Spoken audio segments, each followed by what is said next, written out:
G'day guys, this week due to popular demand I decided to put together a reflex punching bag based on the Cobra punching bag. Stick around to the end of the video because I will also compare it to a commercial punching bag that has a spring at the bottom, as well as my original reflex bag that I designed using a PVC pipe.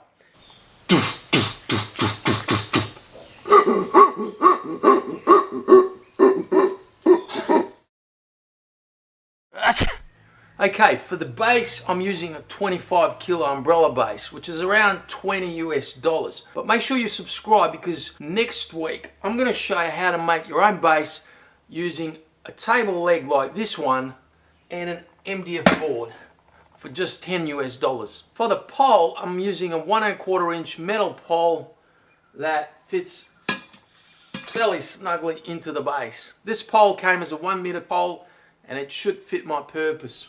And it just locks in like this. Okay, so I've got my base and I've got my sturdy pole. Now that's a pretty decent platform there. Now I need a spring. I've gone to get a spring at Bunnings and I got this one here, which is the biggest one I could find. This spring fits fairly snugly into the pole. Try to find a spring that does fit in it or over it. Ideally you want the biggest spring you can find. Then you can use a heavier ball and you still get a pretty fast action.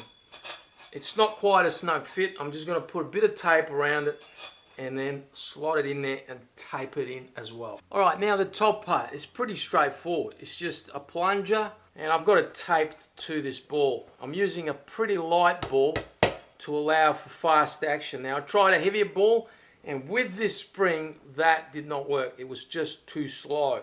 Now the spring is the key to it. If you can get the biggest spring you can find, the bigger the spring, the harder it is, the heavier you'll be able to have for your top section and your ball, and which means that it'll still go as fast, but now you can punch a lot harder, like when using with this sort of ball here.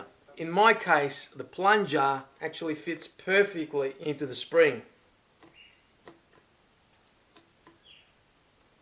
And it's a matter of just figuring out how far you want it to go to get the action that you want. So that's probably not enough. I'll go a little bit further. Your plunger or your spring or your pipe may not fit like it has for me. In which case you may need to use a section of appropriate size PVC pipe to actually connect the two. So it's just a matter of working out which fits inside what, and if something doesn't quite fit firmly, you just wrap some tape around it to make it fit. So you may need a PVC pipe. For example, if that didn't fit inside the spring, I may use a PVC pipe section here and then the plunger can go inside the PVC pipe. So there's options like that to make sure it fits. So don't despair if the things don't quite fit together. Use PVC pipe to make it fit.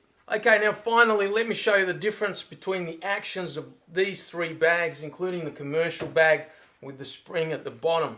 Now I'll do a full comparison video later on, but for now just quickly. So you've got the spring around there, that's the action you're getting.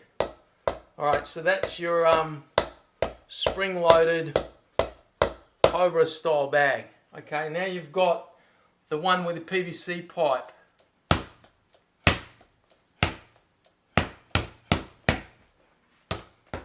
Alright, so just using elbows because I don't want to put my gloves on.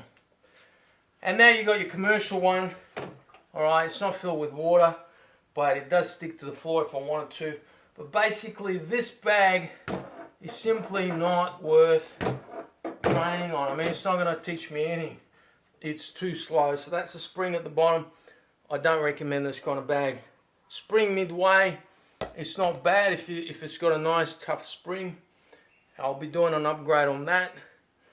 And a PVC bag at this stage, that's probably my preferred, but I will upgrade the Cobra style bag. So stay tuned for that. Subscribe, tick the bell, and I will bring you more on that.